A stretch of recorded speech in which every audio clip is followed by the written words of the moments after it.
In all honesty, I have no idea why I'm doing this. I've made this tutorial video probably for very selfish reasons.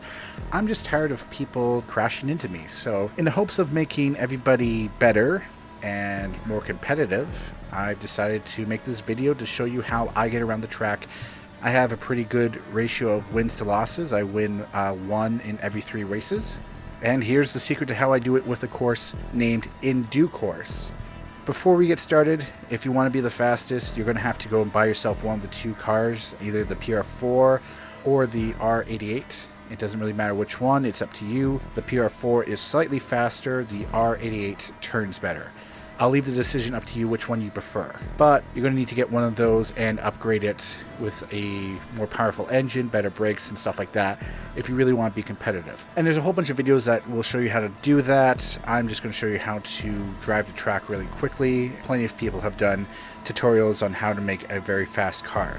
The other piece of advice that you need to have stored in the back of your head at all times is if you want to win a race, you have to protect your car. So, as we get started here, we'll cross the start-finish line right now. We'll pause the video slightly, or at least slow it down, as we go across the pits here.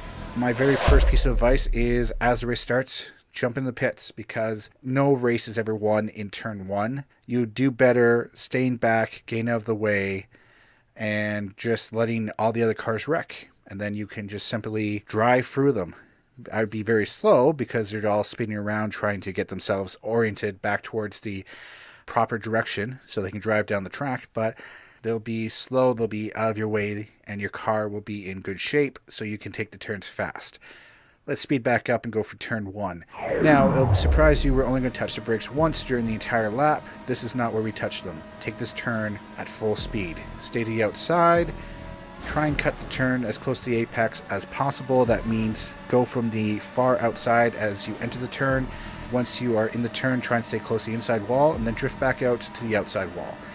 That is the best way to take a turn. We're going to slow down again here just for turn number 2. And in turn number 2, we are also once again going full speed, or at least not braking. I would suggest maybe laying off the gas. When I was first starting and getting better at this, I would tap the gas ever so slightly. The same way I would touch an app on my phone if I want to launch it. That's all you do. That's all the braking you do. Just turn as hard as you can and make sure you just trust your car. And if you trust your car, you will make it through this turn. Afterwards, we'll speed back up and we're just going through the lefts and the rights as quickly as we can. We're actually never going to take our foot off the gas during these 3 or 4 turns.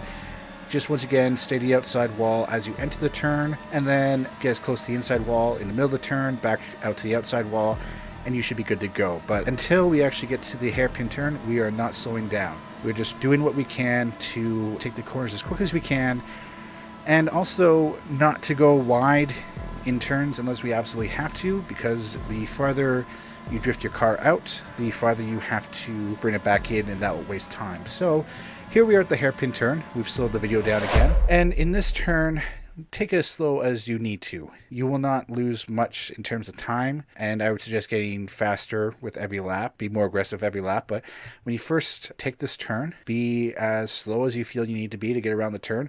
Brake as early as you feel you need to, and just try and take it tightly. Try and stay to that inside wall of the hairpin turn as close as you can to get around the track as quickly as possible. You'll notice that I will screw this up.